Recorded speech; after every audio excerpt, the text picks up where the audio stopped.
How to use layer in Yoshion app. In today's video, we are going to learn how we can use the layers in Yoshion app. Are you ready? Let's get it started. First things first, we have to know that Yoshion app primarily is a big collage maker, which doesn't appear to have a traditional dedicated layer management system like full-featured photo editors, for example in the Photoshop or other drawing apps. Based on this app description, the layering concept is more like object stacking in the free Collage and general editing modes in Collage app.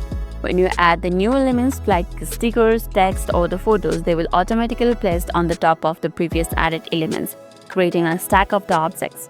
So basically, here the layering means stacking the object one above another. Let's explore how we can use layers in the Yoshion app. So before starting, make sure that you are already inside the free mode of the Yoshion app. To go to the free mode, what you have to do is, so this is the home page of the Yoshion app. After you open it, you'll be directly taken to this type of interface. Now simply tap on this freestyle, which is right over here. And here you can select minimum 2 and optimum it's 16 photos for your collage. Let's add 2 of this, then tap on next. So this is the freestyle, and here you can stack the objects or layer the objects as you want.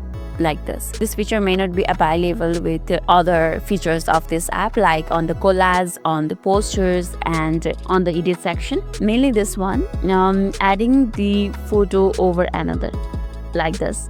Now let's make the layer of the elements. Here on the BZs, you can see the backgrounds. Let's add this. So it will basically be added to your background. The another thing that can add up layer to your collage is this sticker. Let's add one pineapple. You can see it's added right over here.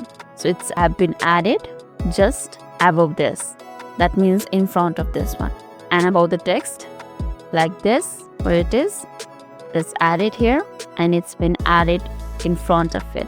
So if you take the sticker right over here, the thing that we have added earlier is behind it. The thing we have added later is in front of it. So that's the process of adding or using the layers in Yoshion app. It is very much different with other photo editing app, and as this app is not basically made for using the layers, and it's justifiable too. That's the way you can use the layers in Yoshion app. It's not recommendable, but if you want, you can use it for the layers too. That's all for today's video, and if this video made your day a little bit easier, don't forget to like and subscribe for more amazing tips. Thanks for watching, and I'll be seeing you in the next video.